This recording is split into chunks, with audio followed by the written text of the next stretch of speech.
En otro orden de ideas, la próxima semana cientos de vacantes serán ofertadas en la tercera edición de la Feria del Empleo Turístico y Restaurantero. Esta es la información.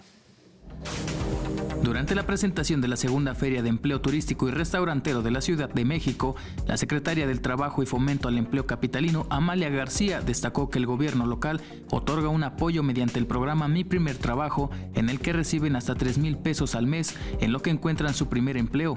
Son becados por la Secretaría del Trabajo durante el tiempo que dura esta capacitación, y el tiempo de esta práctica depende de la complejidad de la labor que van a realizar. En algunas ocasiones se trata de un mes, en otras ocasiones de 2 meses, de 3 meses, puede ser hasta de 4 meses.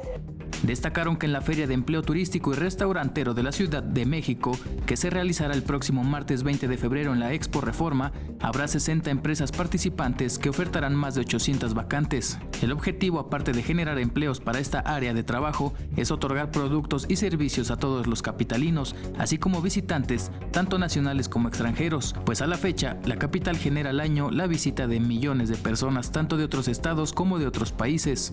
Recibimos alrededor de 30 millones de personas en esta ciudad que vienen a hacer de todo, a hacer negocio, a visitarla. Creo que alrededor del 80 y el 85% de las personas que ustedes reciben, principalmente en restaurantes, en eventos de entretenimiento, en productos turísticos, son locales.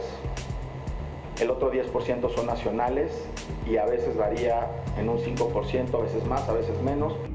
La finalidad de la creación de empleos del sector turismo es contar con plantilla laboral capacitada para dar servicios y atender eventos como el deportivo de la Fórmula 1, el partido que realiza cada año la NFL en Ciudad de México o el Maratón de la Ciudad de México, así como diversos conciertos que representan grandes atractivos en la capital. La ciudad es la ciudad de los grandes eventos y hay alrededor de 750 grandes eventos.